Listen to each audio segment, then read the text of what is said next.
দশটা টাকা দিন না, দুদিন ধরে না খাই আসি।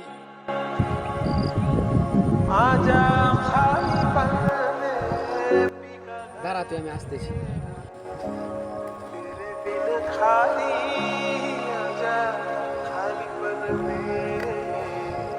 ভাই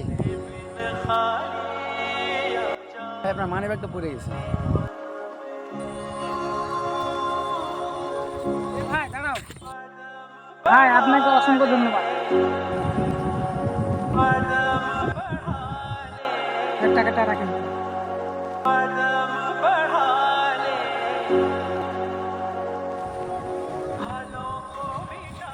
এটা রাখ। আমার কাছে মানি ব্যাগ ছিল না।